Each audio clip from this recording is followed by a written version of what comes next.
عزیز بچے، اس طریقے سے پہلے ویڈیوز بنانے کا سلسلہ اور او پی ایس کے ایپ میں لوڈ کرنے کا سلسلہ پہلے سے چلا آ رہا ہے۔ اسی سلسلے کی ایک کڑی ہے کہ آج ایک ویڈیو گرامر پارٹ سے متعلق بنایا جا رہا ہے، جس میں اسم نکرہ اور اس کی قسموں کو کچھ تفصیل اور کچھ وضاحت کے ساتھ پیش کیا جا رہا ہے۔ اختصار کو مد نظر رکھتے ہوئے یہ ویڈیو بنایا جا رہا ہے تاکہ بہت زیادہ طویل نہ ہو جائے۔ چنانچہ اسم نکرہ کی تعریف سبوں کو معلوم ہے، جس کو کامن ناؤن کہتے ہیں۔ عام چیزوں کو، عام جگہوں کو، عام انسان یا جانور، پرندے، کوئی بھی دنیا میں رہنے والی مخلوق جس کے معنی میں عمومیت پائی جائے، جس لفظ سے اس کی ذات ظاہر ہو، اس طرح کے معنی ادا کرنے والے کو اسم نکرہ کہا جاتا ہے۔ مثال کے طور پر پانی لفظ بول کر کوئی خاص معنی یا خاص پانی مراد نہیں ہے، بلکہ دنیا کا کوئی بھی پانی اگر اس کے اندر سیلان پایا جاتا ہے، بہاؤ پایا جاتا ہے، پانی کی شکل میں دکھ رہا ہے، تو وہ پانی اس سے ظاہر ہوتا ہے، جو نکرہ کہلاتا ہے۔ درخت سے دنیا بھر کے تمام درختوں کی ذات کا پتہ چلتا ہے، اس طرح سے لفظ درخت کو ہم اسم نکرہ کہہ سکتے ہیں۔ اس کی کچھ مثالیں ہیں جو بہت اہم ہیں، اور گرامر کی کتابوں میں، قواعد کی کتابوں میں یہ چیپٹر بڑا پیچیدہ بنا ہوا ہے۔ کچھ لوگوں نے کچھ قسمیں مختصر 2-4 قسمیں بتائی ہیں، کچھ لوگوں نے 10 سے زیادہ، کچھ لوگوں نے کچھ۔ اس طریقے سے یہ ایک طرح سے کمپلیکیٹڈ میٹر بن چکا ہے۔ میری کوشش یہ ہوگی کہ زیادہ سے زیادہ یہ پیچیدہ مسئلہ حل ہو جائے، اور جو طلباء کے ذہن میں جو کنفیوژن ہے وہ بھی دور ہو جائے۔ چنانچہ اسم نکرہ کی تقریباً 11 قسمیں ہیں۔ ان میں سے پہلی قسم ہے اسم ذات۔ اسم ذات کا مطلب یہ ہوتا ہے، اس میں 2 لفظ ہے، اسم اور ذات۔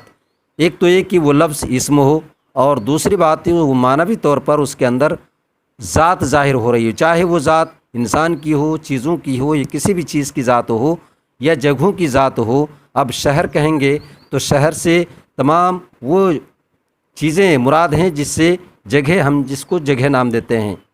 تو اس طرح سے چیزوں کی ذات یا انسانوں، پرندوں، اسی طرح سے جانوروں یا کسی بھی چیز کی ذات اگر ظاہر ہوتی ہے تو وہ اسم ذات ظاہر کرنے والا اسم ہوگا، وہ خاص نہیں ہو سکتا، وہ عام ہی ہوگا۔ اس طرح سے اس کو ہم اسم نکرہ کے زمرے میں شامل کرتے ہیں۔ وہ اسم جس سے صرف ذات سمجھ میں آئے، جیسے درخت، پانی۔ اور دوسری قسم اسم صفت۔ اسم اور صفت یہ تھوڑا سا پیچیدہ نام محسوس ہو رہا ہے، چونکہ صفت ایڈجیکٹو ہے اور اسم ناؤن ہے۔ یہ کیسے ممکن ہو سکتا ہے کہ اسم اور صفت یعنی ناؤن اور ایڈجیکٹو ایک ہی لفظ کے اندر دونوں چیزیں پائی جائیں؟ لیکن اردو قواعد میں اگر ہم تھوڑی سی گہرائی کے ساتھ اگر کسی لفظ سے متعلق، جس کو ہم نے اسم صفت نام دیا ہے، اگر سوچیں اور معنوی اعتبار سے اس کی گہرائیوں کو تھوڑا سا ناپنے کی کوشش کریں تو بات ضرور سمجھ میں آ سکتی ہے۔ وہ نام جس سے ذات اور صفت دونوں سمجھ میں آئے، جیسے خوبصورت، بہادر وغیرہ الفاظ ہیں، تو خوبصورت میں دونوں معنی موجود ہے جب تک ان کو ہم جملوں میں استعمال نہیں کرتے ہیں، اور دونوں معنی اس طریقے سے کہ خوبصورت کا مطلب ہوتا ہے خوبصورتی والا، تو لفظ والا سے وہ ذات سمجھ میں آ رہی جس کے اندر خوبصورتی کی صفت موجود ہے۔ اس طرح سے خوبصورتی جو کہ صفت ہے، اور والا سے جس کے اندر یہ خوبی یا خوبصورتی کی خوبی موجود ہے، وہ ظاہر ہو رہی ہے، وہ ذات ظاہر ہو رہی ہے۔ اس انداز سے ہم سمجھ سکتے ہیں کہ لفظ خوبصورت یہ اس میں صفت ہے، جس کے اندر صفت کا معنی اور ذات کا معنی دونوں شامل ہے۔ لیکن اگر اسی خوبصورت لفظ کو جملوں میں استعمال کریں گے، ایسی صورت میں اس کو صرف صفت نام دیا جائے گا، اور اس کے بعد میں آنے والا جو اسم ہوگا اس کو ہم اسم نام دیں گے۔ وہاں اسم صفت اس کا نام نہیں دیا جا سکتا، جملوں میں استعمال کے بعد صرف اس کا نام صفت رہے گا۔ تیسری قسم ہے اسم کیفیت۔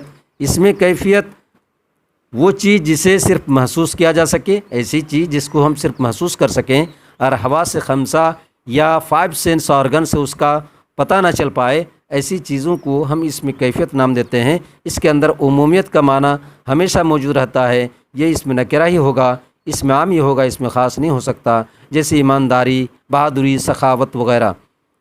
چوتھے نمبر پہ اس میں مادہ ہے۔ اس میں مادہ وہ لفظ جسے چیزوں کی گنتی اور وزن ناپ تول ظاہر ہو، جیسے آٹا، چاول، پھل، ایسے الفاظ نکرہ ہی ہو سکتے ہیں۔ یہ معرفہ یا خصوصیت کے زمرے میں نہیں آ سکتے، اس لیے یہ ہمیشہ اس میں مادہ جس کو ہم کہہ سکتے ہیں یا جس کی تعریف یہ ہوتی ہے کہ یہ گنتی اور وزن اور ناپ تول ظاہر ہو، وہ ہمیشہ عمومیت کا معنی ظاہر کرے گا، اس لیے وہ اس میں نکرہ ہی ہو سکتا ہے۔ 5ویں نمبر پہ اس میں جمع ہے۔ اس میں جمع جس لفظ سے ایک سے زیادہ افراد کی شمولیت ظاہر ہو، یعنی پتہ چلے کہ لفظ ایک ہے لیکن اس میں ایک سے زیادہ افراد یا کوانٹٹی شامل ہے، اس لیے اس لفظ کو ہم اس میں جمع کہیں گے۔ اور ایسے تمام الفاظ جس کے اندر ایک سے زیادہ افراد کے شامل ہونے کا معنی ظاہر ہو، وہ کبھی اس میں خاص نہیں ہو سکتا ہے، بلکہ وہ اس میں عام ہی ہوگا، یعنی اس میں نکرہ ہی ہوگا۔ جیسے جھنڈ ہے، طلبہ ہے، قافلہ ہے، جماعت ہے، ایسے تمام الفاظ میں عمومیت کا ہی معنی شامل ہوتا ہے، اس کے اندر خصوصیت کا معنی نہیں پایا جا سکتا۔ 6 نمبر پر اس میں جامد ہے۔ اس میں جامد یہ تفصیلات کافی زیادہ ہو سکتی ہیں، چونکہ اس میں ذات کی ہی قسم ہو سکتے ہیں اس میں جامد۔ ان تفصیلات کو چھوڑ کر اختصار کے ساتھ ہم اس کو 6 نمبر پہ شامل کرتے ہیں اور یہ کہتے ہیں کہ اس میں جامد اس لفظ کو کہا جاتا ہے جو کسی سے نہ بنا ہو اور نہ ہی اس سے کوئی لفظ بن سکے، جیسے پانی، اچار، بوتل وغیرہ۔ ایسے الفاظ جو ہے ڈائریکٹ انسان نے جب زبانیں ادا کرنا شروع کیا، بولنا شروع کیا، تو ایسے الفاظ ان کی زبان سے نکلے اور یہ کسی لفظ سے بن کے نہیں آئے ہیں اور نہ ان سے کچھ دوسرے الفاظ بنے ہیں۔ 7ویں نمبر پہ اس میں مصدر ہے۔ اس میں مصدر کی تعریف یہ ہے جو لفظ خود تو کسی سے نہ بنا ہو لیکن اس سے فعل اور اس میں مشتق بنے۔ فعل اور اس میں مشتق یہ دو زمرے کی جو چیزیں ہیں یہ تمام کے تمام مصدر سے ہی بنتے ہیں، مصدر کسی سے بنتا نہیں ہے، اس لیے مصدر کو ہم کہہ سکتے ہیں کہ یہ مرکز ہے، بنیاد ہے الفاظ کو بنانے کے لیے، یہ نام ان کو دیا جا سکتا ہے۔ جیسے آنا، کھیلنا، کودنا وغیرہ، یہ تمام الفاظ جن کے آخر میں نہ لگا ہوتا ہے اردو الفاظ، اس کو ہم مصدر کہہ سکتے ہیں، اور انہی سے یہ فعل بھی بنتے ہیں اور اس میں مشتق کی جتنی قسمیں ہیں وہ تمام کی تمام بن کے آتی ہیں۔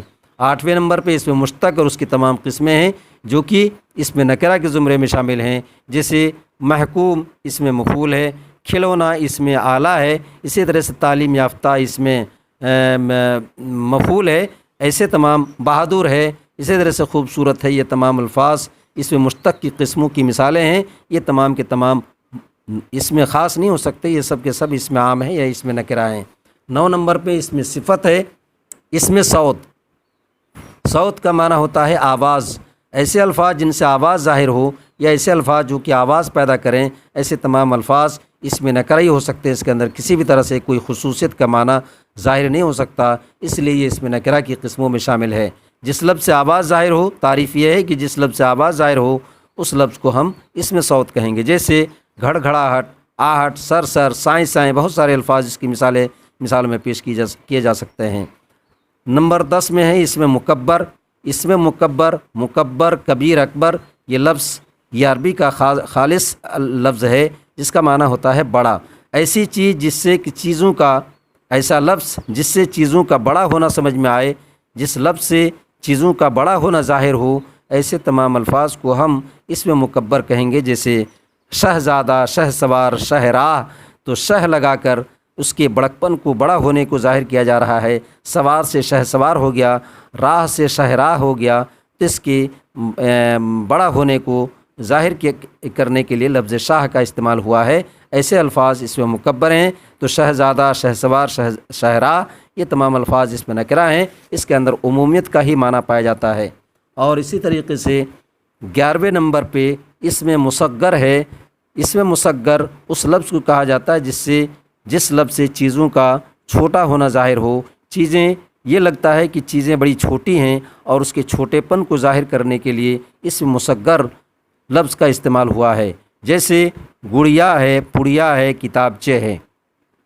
تو گڑیا اور پڑیا یہ جو دو مثالیں دی گئی ہیں، تو گڑیا ایک چھوٹی سی بچی کو پیار سے گڑیا کہا جاتا ہے، پڑیا یا دلیا، یا اسی طریقے سے اور بھی مثالیں ہو سکتی ہیں۔ یہ یا کسی لفظ کے آخر میں اردو لفظ ہو اور یا اس کے آخر میں آئے تو یہ ایک طرح سے اس مصغر کی علامت ہے، یعنی چیزوں کی چھوٹا ظاہر کرنے کے لیے اس طریقے کے الفاظ استعمال کیے جاتے ہیں جس کے آخر میں یا ہو۔ دوسری طریقے کی چیزیں ہیں کہ ایسا لفظ جس کے آخر میں چاہ لگا دیا گیا ہو، اس کو بھی اس میں مصغر کی ایک طرح سے نشانی، چاہ کو نشانی کے طور پر ہم پہچان سکتے ہیں، جیسے کتابچہ ہے، دریچہ ہے، باغیچہ ہے، تو باغ، کتاب اور در، ان الفاظ کے ساتھ چاہ لگا کر ہم نے جو الفاظ بنایا ہے یہ اسم مصغر ہے، یعنی اس کو چھوٹا ظاہر کرنے کے لیے چاہ لگایا گیا ہے۔ تو ایک طرح سے ہم سمجھ سکتے ہیں کہ کسی اسم کے یا لفظ کے اسم مصغر ہونے کی علامت یہ ہو گئی کہ جس لفظ کے آخر میں یا ہو یا جس لفظ کے آخر میں چاہ ہو، ایسے الفاظ اسم مصغر کہلاتے ہیں۔ یہ 11 نمبر تک اسم نکرہ کی قسمیں مکمل ہو گئیں، اور ہو سکتا ہے کچھ قسمیں اس کی اور باقی ہوں، لیکن چونکہ یہ ویڈیو پورا ہو رہا ہے اس لیے یہیں سے ختم کرتے ہیں۔